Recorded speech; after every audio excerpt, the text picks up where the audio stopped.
Welcome to Juvo Hub, your helping hand in property management education. We are so thankful that you have joined us, and please remember to follow and like us on your favorite social media outlet, which you can find in our show notes. Now let's get started. Hello, everyone, and welcome to the Juvo Hub podcast, your helping hand in property management. Looking forward to having an engaging and energizing conversation with Dustin Lacey, VP of Marketing and Technology from Mark Taylor. Today's topic, and I want you as the audience to look at this much further than just the technology component of centralized leasing. What Dustin's going to bring for us today is an overview of that, but also the why, the evolution, the people, the benefits. Mark Taylor is a major property management company. I've always looked up to them for their forward thought, their thought leadership and what they do in the space. So very grateful to have you, Dustin, on the show. Welcome to the Juvo Hub podcast. How are you? I am terrific. Lovely. Good. Thank you for having me, Jonathan. Yeah. So give us an idea of what you do at Mark Taylor and provide our audience with centralized leasing. Some may have never heard of it. Give us a high level overview if you can. Sure. So my name is Dustin Lacey. Welcome to all the listeners. Thanks for taking the time. I lead marketing and technology here at Mark Taylor. We are a Class A exclusive owner operator. About 30% of our portfolio is our own. We've been in the marketplace for almost, what are we on? Almost 40 years. We have almost 30,000 units here in Phoenix and in Las Vegas exclusively. And as I said, I oversee marketing and technology, which includes our centralized services effort, for which we've been working on a centralized service model operationally since 2018. And today we are at pod 5 of rollout for a multi-pronged services approach that centralizes lead gen, lead management, resident management, a portion of accounting, so that assistant manager role, removing that role from Prem, collections, and then maintenance. So we are hitting the full bite here at Mark Taylor from a centralized standpoint. That is awesome. Thank you for the overview. And I've listened to a lot of other podcasts. You know, Mike Brewer, I know he's talked about this a few times, and he really just touches not just on this particular topic, but just in general, property management companies are going. So I'm looking forward to hearing like the story and how that's affected your team. So sure. When you were coming to that point, if this is a reasonable question, it's like, okay, what was the tipping point where you went from the traditional model to, okay, we've got to make a change and we need to start moving our portfolio over to the centralized leasing model? Is there do you recall what that was? Yeah, so the tipping point for us is when we had one of our telephony tracking number vendors, at that time it was LeaseHawk, who came into office, and they were touting the fact that we were top 3 in the country for a portfolio of our size for call answer rates. And I was recently new at Mark Taylor. I came from out of industry. I worked in American manufacturing for 15 years, solar, semiconductor, oil and gas, irrigation. And I understood how important data was relative to preserving business, growing market share, et cetera. When you're in American manufacturing, it's a constant crunch relative to the rest of the world, because the rest of the world can do it much cheaper. And so you really have to prove out thoughtful decisions. They have to be empirically driven and informed decision making. So I arrived and found out that we were answering our phones at a 52% clip. When you factored in average cost per lead, varies anywhere from 25. At that time, we were fully entrenched in ILSs, so we were spending, a couple $1 million a year on ILSs for lead gen, and answering our phones at a 50% clip, and that was leading the industry according to LeaseHawk. It became increasingly clear that we could do this better, drive out ad costs, improve prospect experience. Because listen, from a Class A perspective here in Phoenix, Jonathan, on any given day, they who are searching for apartments in Phoenix of those, only 8% can afford a Mark Taylor community. It's a finite audience. We don't have the luxury of not answering our phones. Right. And so in 18, we embarked on a lead management project, and started owning our lead gen engine versus sourcing that out, vending that out to the apartments.com at a premium fee base, and became very successful at it. Today, since 2018, we have been fully ILS independent, which means we don't rely on internet listing services and their sizable fees. We manage all of that in-house today with a dual website footprint. So in 18, we started owning the lead gen piece, and then quickly turned towards the lead management piece, because we knew that if we started answering our phones, we could drive out additional costs, improve performance, et cetera. And so the basis, when you say, Dustin, why is Mark Taylor embarking on what is proving to be quite a hill to tackle from a centralized services standpoint, it really is about control. And at the end of the day, peace of mind. We care about certainty of outcome. Vending that out to third parties creates distortion in data. Really, if you're informing decisions with data and you have distorted data, you have imperfect decisions. It was a non-starter for us. So as soon as we owned or were able to really own the lead gen piece and move off of ILSs, like I said, we turned our attention to lead management, established strict SOPs around engagement to our response times via phone first, email, calls, et cetera, and needed tooling that could actually allow us to manage that from a centralized location. Once we were able to successfully co-develop a product with our partner Union, from a CRM standpoint, we started answering our phones at a 92% clip. Wow. And today, average 94% phone answer rates during office hours. Now, here's a data point that I think will startle some folks. The probability of converting a lead to a lease, if the phone call is not answered, it's sub 2% for us. Mm-hmm. I mean, you've got to get to that call. If you do answer that call, the probability for Mark Taylor of converting that to a lease is 25+%. It varies obviously based on property, but from a portfolio average standpoint, our probability improves by a full magnitude if we simply answer the phone. And so if you're answering the phones, the requirement relative to ad spend is much less. This is how we're able to do what we're doing from a ILS independent standpoint. So once we realized we could achieve the lead gen piece, we focus on the lead management piece. Owning that means reinforcing buying decision with your prospects, ensuring white glove service from the outset.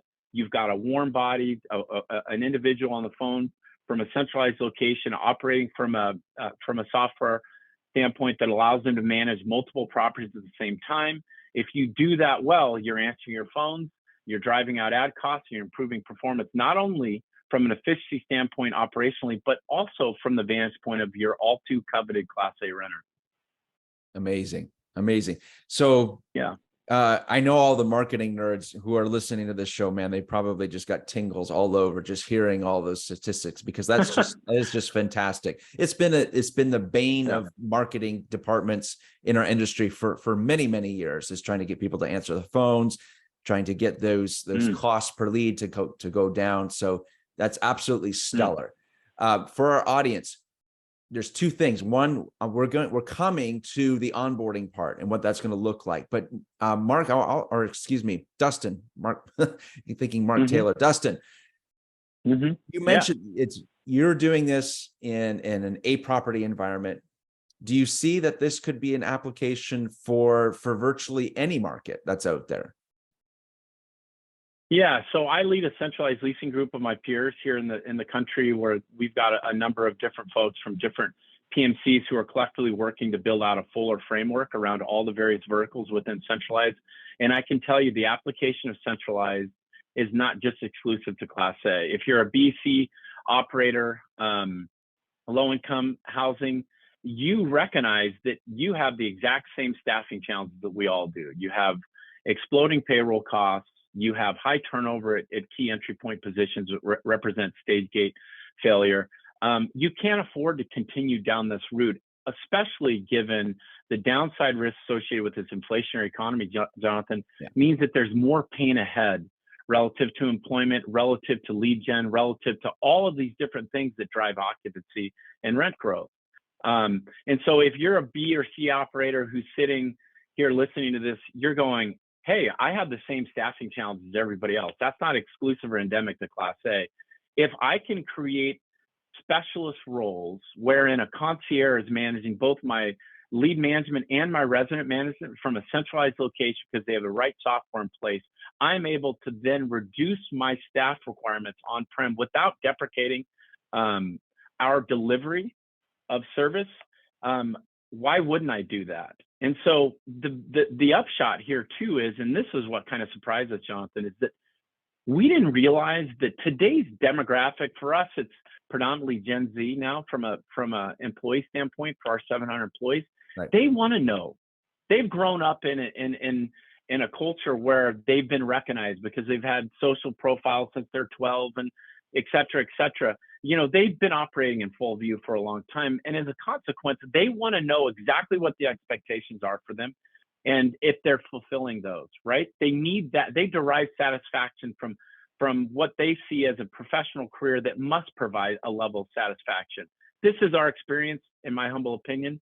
And so what happens if you create specialist roles within a centralized framework, you allow them to achieve a more prominent performance, which provides more satisfaction for them. And at the end of the day, you can pay them more because you've sizably reduced your staff requirements on-prem.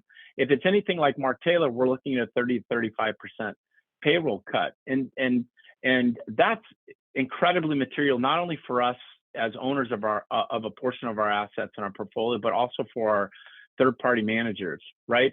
And so if you can pay an individual more, give them explicit responsibilities, and then allow them to flourish within it, what we have found is that our employee satisfaction surveys that we administer on an annual basis have shown us that not only did we not have the attrition that we were concerned we would have when we were considering the change management piece of this, but you in fact have a happier employee base because they're deriving more satisfaction from that which they're doing. They're making more money.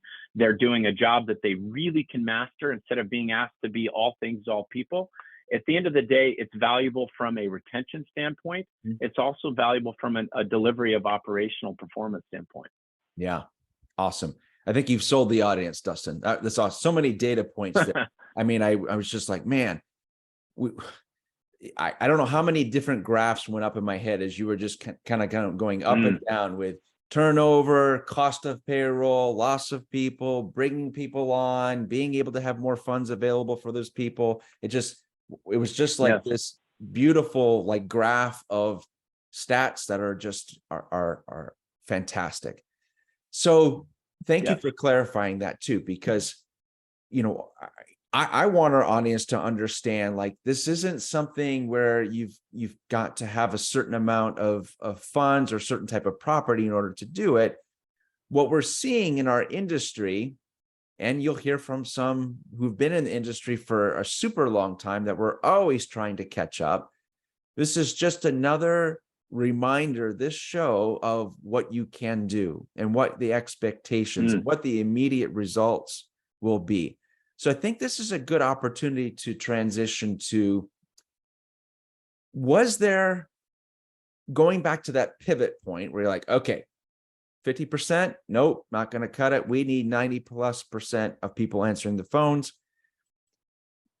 What did it take to make that transition from a people perspective?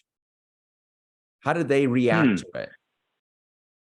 Yeah, so it's a really good question. And this goes to the change management piece. An abundance of communication is requisite. We operate a distributed workforce just like everybody else. And you mentioned call answer rates. I'll speak to that really quickly. RealPage indicated at the AIM conference this year in Huntington Beach that our industry average for call answer rates is 20 to 30%. Nobody's proud of that. 20 to 30% answer rate. Again, and if you have a full reliance on ILSs, wherein, you know, unless you're paying for Diamond Plus and Page One, rank 1 or 2, you're lost amongst, you know, the masses, right? It's very difficult to rely on that as a reliable search engine, which is why there's a diversity of ILSs, and one must be on all of them, which is a massive digital footprint which also has negative SEO implications because, there's often, misinformation, et cetera. One of the things that employees care about is deriving value from that which they do. One of the aspects of performance that's a factor in reducing them up or down is occupancy, right? And the ability to maintain a healthy asset, realize the financial potential of that asset. If you can show them that, hey, a move to centralization, and you own this narrative, right? Because you have a distributed workforce, there's a lot of back channel conversation, who those folks are that are the syndicates for that. You have to have a plan in place relative to, hey, here's the objectives of the organization, right? And for us, we at Mark Taylor, we've made it very simple so it's palatable. You tuck in the why beneath those and then associate it with their purpose so that they have a sense of value relative to the overall direction and delivery of those objectives. They suddenly have a purpose for this. You do also have to address the fact that with any sort of change, many folks are averse to change, and especially if it suggests a potential reduction in force, which may mean their job is cut. When you talk about centralization, it's not a big step to arrive at the conclusion that maybe my job is now at risk. For us, given natural attrition rates of 50+% from a leasing consultant standpoint or a service technician standpoint, we know that there's no riffing associated with a move to centralization. We're still hiring as frequently and at the cadence as anybody else. So getting in front of that from a comm standpoint and providing the why, associating their purpose with it, and then addressing the core issues that may emerge for them or percolate head on and saying, look, folks, this isn't a riff event. We're not trying to reduce our existing staff. Hopefully it requires less recruitment, hiring, training, onboarding, all the heavy lift manual piece of running a PMC, which sometimes can feel a lot like a staffing company, Jonathan, to be honest. It starts to make sense because remember, you have, for us, our average tenure for our property managers ranges from 3 to 8 years. We have 20+ year property managers. And who do we turn to for training, for that real world training? It's often that if you're a veteran leasing team or leasing individual, you're being asked to do two jobs: your core job, that which you were hired to do, as well as be a supplement to the training. If you can reduce that workload, that's felt and valued as well. So you get ahead of the first thing you do is you start to tie it to the overall direction. You attach their role in it and associated value, and then start to surface the upside relative to what they do, creating efficiency, happier prospects, happier residents, qualified leads, instead of having to spend an hour with a lead only to find out they can't financially afford a product, et cetera. All of that qualification and handoff pre-flight happens at the concierge level at the centralized location. And only if a lead qualifies is it then pushed. Oftentimes we'll take a lead all the way through lease execution to applicant and then to resident, right? We want to own the entire lead gen to leave process. And folks get that. We have smart individuals. They understand that there's value in doing this. The efficiency gained means less work for them, and higher job satisfaction, and in fact, higher pay. Yeah. You hit the nail on so many different heads. I follow a lot of the different forums that are out there, and it's still like the number one complaint that's out. I'm overworked. I'm tired. There's not enough people. They're hiring me to do 3 people's job. And I mean, it's still the common challenge that a lot of properties are facing right now. So perpetual. Love how you've created the visual for our audience, because we're seeing that there's a settling that's taking place. Like you've instituted something that is going to make a person's job easier. So with that in mind, even though there's going to be some change, some adjustments to moving from the traditional model into a different way to communicate, a different way to document, a different way to manage your leads, this is going to benefit them. So kudos to you, to Mark Taylor, for the way that you're handling it. How important is customer service? It's the lifeblood of any business, even property management. Customer service training can keep your business healthy. Juvo Hub is happy to announce its new online course, Customer Service Fundamentals. Learn more about this course at juvohub.com, your helping hand in property management education.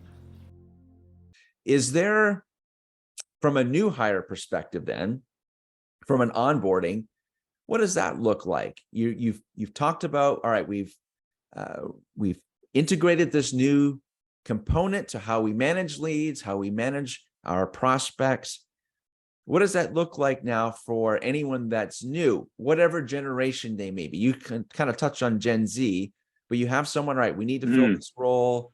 What does it look like for them when they may have come from a more traditional model? Yeah, it's certainly a departure in some ways, right? So let's play it from the perspective of an on-prem individual. And so at Mark Taylor, we operate a hybrid model.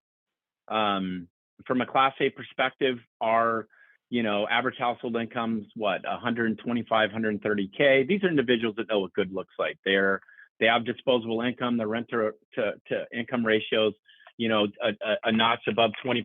They CrossFit and travel to Sedona on weekends. They know what good looks like. Right. They're not interested in a deprecation of performance. If you talk about the employees who perhaps have experience with another PMC, have been in the industry for a while, it's certainly a departure. And our industry has, a lot of really smart individuals, and this has been, notionally something a lot of folks have tossed around for a while. It's now kind of hit the dinner table, though. If you've been in any conferences this year, you can see that not only are all the vendors calling themselves centralized, but everybody's talking about it. And there's a real reason. It's because of diminished performance due to all the staffing challenges and exploding payroll. It's untenable. And so folks that are leaving that are leaving for a reason. They're joining Mark Taylor because they want something that's better. So this has become a bit of a brand for us as well, right? Job security matters. Yep. People care about being proud of where they work. They want to be seen as working with, and I say this humbly, but somebody who is, kind of on the tip of the spear from a technology standpoint, from a thought leadership standpoint. And we'd hope that we'd be seen as that, but we're not. This isn't an exercise to drive, some sort of persona for our brand. It's a necessity for us, and we have to imagine that it's a necessity for everybody else. And at the end of the day, and you talk about onboarding individuals, if they don't know the industry, well, that's very helpful for us as well. There's no right or wrong person. You can have significant multifamily experience and still come in and operate very easily. We operate a hybrid model. We do have a couple properties that are fully closed, which is really interesting from a Class A perspective. It's proven to be very successful for us. But we default to a hybrid model where we have a reduced staff footprint on the leasing team side. Hear me on this, not on the service side. Right. So we can get to service in a little bit. The biggest challenge for us is certainly from centralizing services standpoint is certainly from the service side. A reduction in payroll is probably unfeasible. An improvement in performance and efficiency gain is where the real value is there. But these folks want to be able to come at the end of the day and be proud of where they work, be paid commensurately, and have job security at the end of the day. Yep. Right. And so if we see job satisfaction ticking up on top of that, that's a fourth dimension of this that has proven valuable for us. And at the end of the day, recruiting is challenging. Finding strong candidates is challenging. Yep. This is now an additional value story for us as we go and try and secure the top people. Yeah. You've brought a number of points, and I'm so glad you kind of pulled this into the Mark Taylor brand, but not only, hey, this is just where things are going. This is in general, right. Our industry continues to change, and it's a welcome item. It's like, okay, Gen Z in particular, we see a lot of different data. I'm not trying to, stereotype in any way, but they want more transparency. You hear plenty of reports on that's what their personal requirement is, just to kind of know what are they getting into. Are they with a forward-thinking company? Are they with a progressive company? Are they with a company that's going to help them with their career? Those are all questions that are all important in any generation, but in particular, we're seeing a lot that need for so much more transparency and so much more of that brand that showcases that forward thinking component. So that is fantastic. So to kind of bring it all together for my head, for our audience that are listening to this show. So thank you again, Dustin, for being here. Of course. Sure. Where are we going? Like when I first started hearing this, I'll be totally honest with you, I'm probably dating myself. I thought max headroom. I've used max headroom as a something that I grew up with. And it's like, okay, we've got this virtual person that we're talking to in order to have a conversation, be able to care. But that just seems to be where our industry is heading, is a lot more of a virtual environment. There are naysayers who are like, we don't want that. We don't want to take away from that in-person, blah, blah, blah.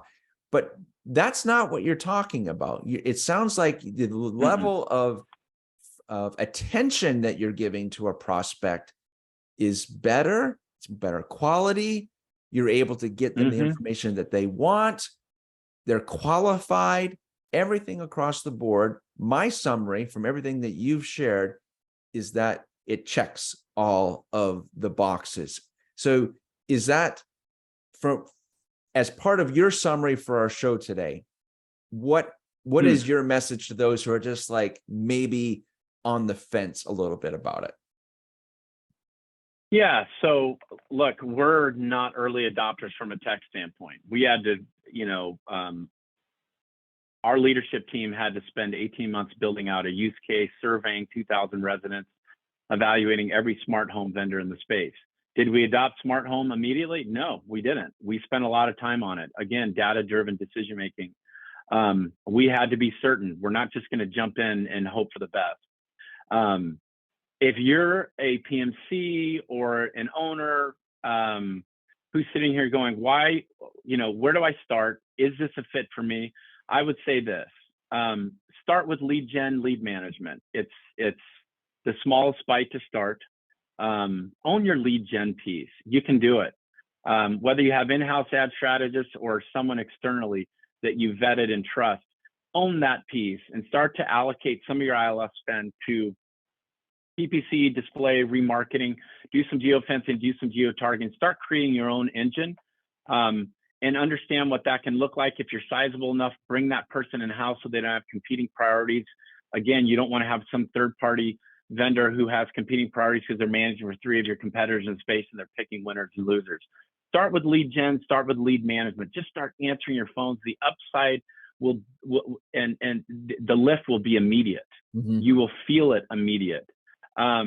What we won't do, candidly, and with Union, we've co-developed an AI chat tool that offers prompts, AI conversation, and answers 400 plus explicit questions, all the permutations thereof, but also has live agent capabilities. So, when you go, Dustin, what have you seen? Like what's telling you that this is a fit? Well, think about your Home Depot visits. Think about your Costco visits. Self-service is now a standard issue route in terms of soliciting any of these businesses. COVID laid bare, when all of us closed our offices, that our residents are actually quite comfortable with the self-servicing model. And so when we rolled out our chat tool, Hobbs, we paid attention. What are our conversion rates to tour, conversion rates to leasing? What is the usage? How many folks opt in? Because it's multi-threaded. So you can use prompts with take me to floor plans, submit an application, or you can actually talk to tooling, or you can talk to a live agent. What we found is that folks, specifically our target demographic, whom we call the modern millennial, 22 to 47, I've already talked about average household income. These folks are very comfortable with the notion of getting information, being empowered, and getting what they need as quickly as possible. Fidelity matters. What we won't do is we won't replace the option of talking to a live agent with an avatar or some sort of AI voice tool, tethered to some natural language library. That's an imperfect solution. We can't afford to do that for all the reasons I've shared earlier. That technology just isn't there yet. Right. But is it feasible to run a fully closed operation? You bet it is. We're doing it. And, we survey our residents every single month to understand voice of customer, to ensure that we haven't deprecated services in their eyes, and we haven't.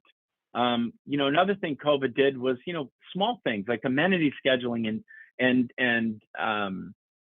changing the walk-in behavior relative to having an on-prem leasing team. We didn't have them available because we had closed doors. You had to schedule a meeting time with your leasing team. Here's what we found, folks. There's those 6 or 7 every property housing that loves to chat. I would probably be one of those residents because I love to chat with my leasing team, who weren't especially happy with office closures. But what we found was the predominant demographic liked the notion of having scheduled time wherein property teams could prepare for their discussion.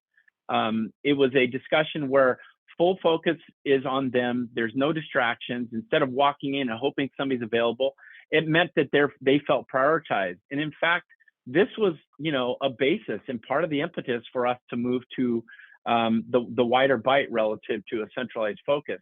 The world has arrived at a self-servicing disposition. It doesn't mean that they love it. You can't indulge it too much. Don't take it. We've all sat on the IVRs where you're talking to when you call the bank or an airline, and we hate it. Push me through to it, but you need to have that availability of a live agent, in our opinion. But if you talk about what a leasing team member ratio is today, 1 leasing team member to every 100 residents, that's the industry average. For us, being able to scale from 1 individual to 1,500, so a 15x increase without deprecating performance, has again provided the pathway to payroll reduction and performance improvement, again without deprecating performance for your all too important prospect and resident. So a data point that reinforces this quickly, Jonathan, Yep. is that of the resident peak calls, if you're sitting here as a PMC, you're like, Dustin, so you've got concierges that are answering the phone. Residents are certainly calling, right? They're emailing, they're engaging via the chat tooling, as they are wont to do. They have a service request, have questions about an application, etc. Here's what we found.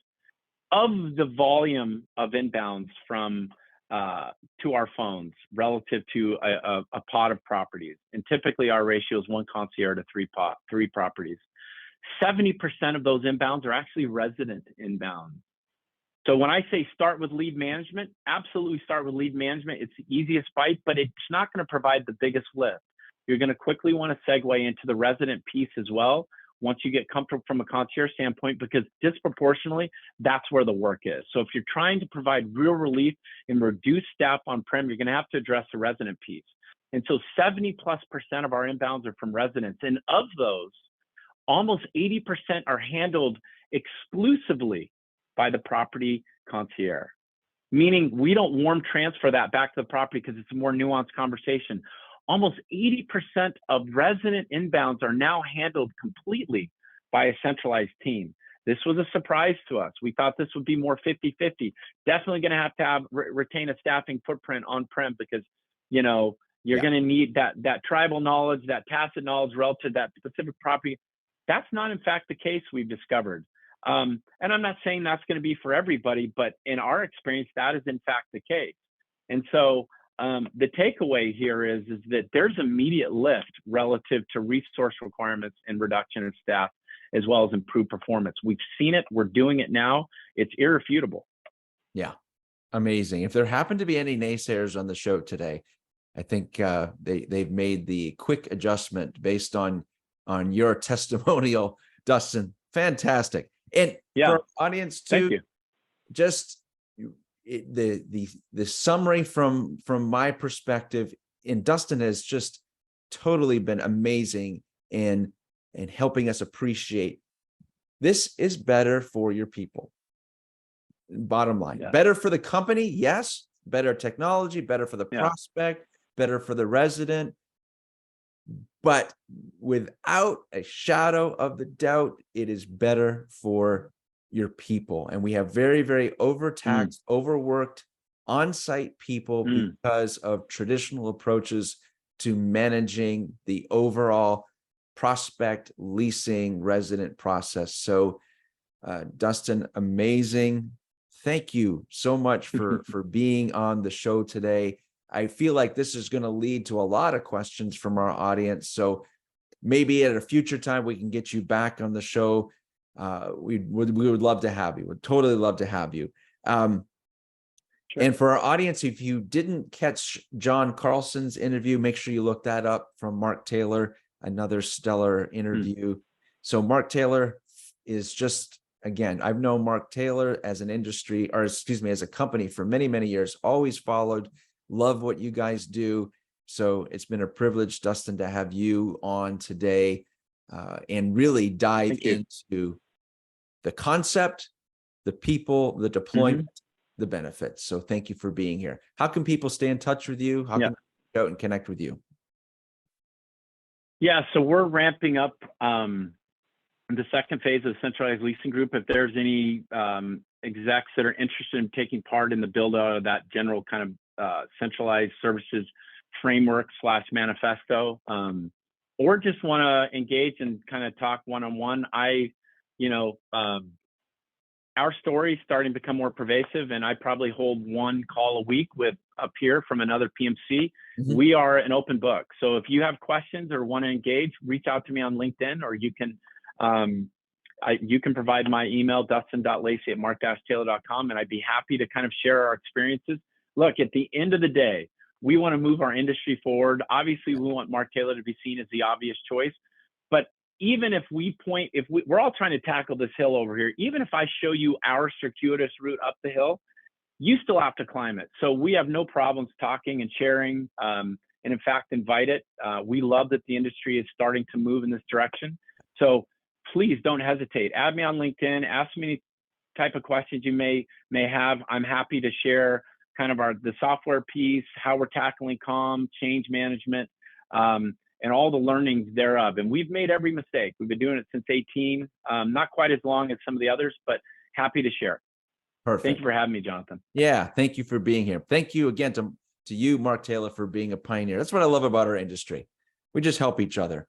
Competitor across the street, it's okay. It's okay. We're here to help each other. Hell yeah. Build our industry. We got to help each other. I just had lunch with an awesome group last week, and that's what we talked about. I kid you not, every single person at that table was like, I love this industry because we get to help each other. And they had their own personal experience from that. So you have just added to that persona of our industry. So thank you for being here. We look forward to having you again soon. And for our wonderful audience, thank you for being here. Thank you for tuning in and sharing this with your network. Until next time, class dismissed. Take care, everyone.